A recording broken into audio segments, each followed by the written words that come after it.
இம்முறை பாராளுமன்றத்துக்கு தெரிவு செய்யப்பட்டுள்ள 196 உறுப்பினர்களில் 159 பேர் தேசிய மக்கள் சக்தியை பிரதிநிதித்துவப்படுத்துகின்றனர். பத்திரமுல்லையில் உள்ள கட்சி தலைமையகத்துக்கு இன்று காலை வருகை தந்த பாராளுமன்ற உறுப்பினர்கள் பிரதமர் தலைமையில் நடைபெற்ற கலந்துரையாடலில் பங்கேற்றனர். இதனை அடுத்து மக்கள் பிரதிநிதிகள் பாராளுமன்ற கட்டட தொகுதிக்கு பஸ்ஸில் வருகை தந்தனர்.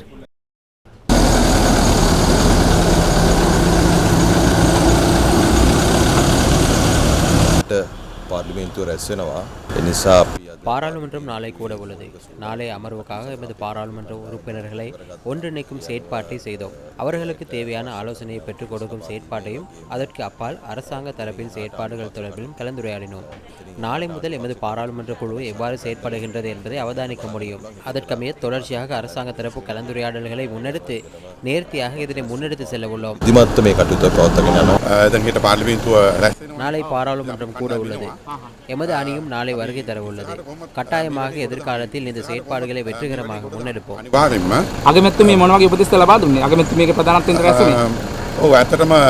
ஆம், எதிர்காலத்தில் மேற்கொள்ளப்பட வேண்டிய நடவடிக்கைகள் தொடர்பில் ஆலோசனை வழங்கினார். நாம் கலந்துரையாடினோம். මන්ත්‍රීවරුන්ට මොන වගේ දැනුමක් කිරීමක්ද කරේ? අලුත් මන්ත්‍රීවරුන්ට අලුත් මූණු වලට අලුත් මන්ත්‍රීවරුන්ට ඉතින් මේ පාර්ලිමේන්තුව பாராளுமன்ற செயற்பாடுகள் தொடர்பிலும் எதிர்கால செயற்பாடுகள் தொடர்பிலும் எம்மை தெளிவுபடுத்தினார். எவ்வாறாயினும் ஒரு குழுவாக அமர்வுகளை எதிர்கொள்ளும் வகையில் பொருத்தமான அடித்தளத்தை இடுவதற்கு இந்த கலந்துரையாடல் நன்மை பயப்பதாக அமைந்தது. කටයුත්තේ ඒක මූලික පියවරක් විදිහට මේක හඳුන්වන්න පුළුවන්. ඔබතුමිය මොකද කියන්නේ? මන්ත්‍රීතුමිය හෙට වැඩේට සමාන සූදානම් වෙන්න. කොහොමද අලුත් පාර්ලිමේන්තුවට සූදානම මොනවද තියනවද කියන්න?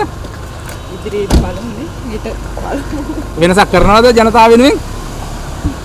පොඩි අදහසක් දීලා නේද ඔබතුමියලා එහෙම සාමාන්‍යයෙන් යන්නේ නැහැ නේ.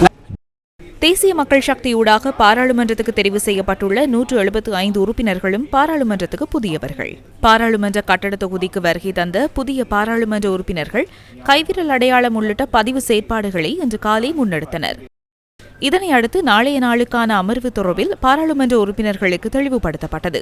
நாளை காலை 10 மணிக்கு பாராளுமன்ற சபை நடவடிக்கைகள் ஆரம்பமாக உள்ளதுடன் புதிய சபாநாயகர், பிரதி சபாநாயகர் ஆகியோர் தெரிவு செய்யப்பட உள்ளனர். புதிய சபாநாயகர் தெரிவு செய்யப்பட்டதன் பின்னர் பாராளுமன்ற உறுப்பினர்கள் பதவி பிரமாணம் செய்ய உள்ளனர்.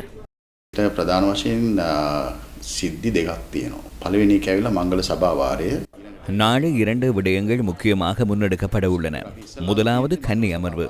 இதனை அடுத்து ஜனாதிபதியின் கொள்கை பிரகடன உரை.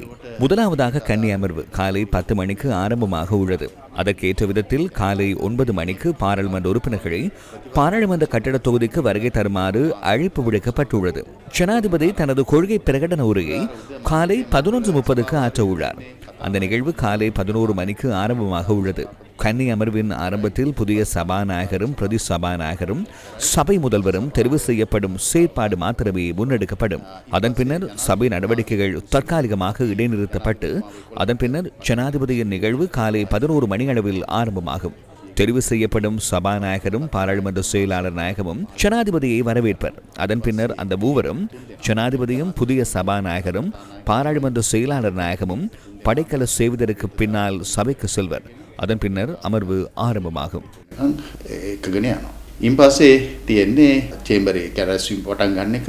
முதலாவது அமர்வின் போது பாராளுமன்ற உறுப்பினர்களுக்கு ஆசனங்கள் ஒதுக்கப்பட மாட்டாது. இதற்கமைய பாராளுமன்ற உறுப்பினர்கள் தமது விருப்பத்துக்கு அமைய அமர்வதற்கான சந்தர்ப்பம் உள்ளது. ஜனாதிபதி அனுரகுமார திசாநாயக்க அரசாங்கத்தின் கொள்கை பிரகடனத்தை வெளியிட இருக்கின்றார். தற்போதைய நிலவரம் இவ்வாறாக அமைந்திருக்கின்றது. நாளைய தினத்தில் பாராளுமன்றம் தொடர்பான சகல தகவல்களையும் முந்திக்கொண்டு நியூஸ் ஃபர்ஸ்ட் ஊடாக வழங்குவதற்கு காத்திருக்கின்றோம். காளிமுத்துச்சந்திரன், நியூஸ் ஃபர்ஸ்ட் செய்திகளுக்காக பாராளுமன்ற கட்டிட தொகுதியிலிருந்து.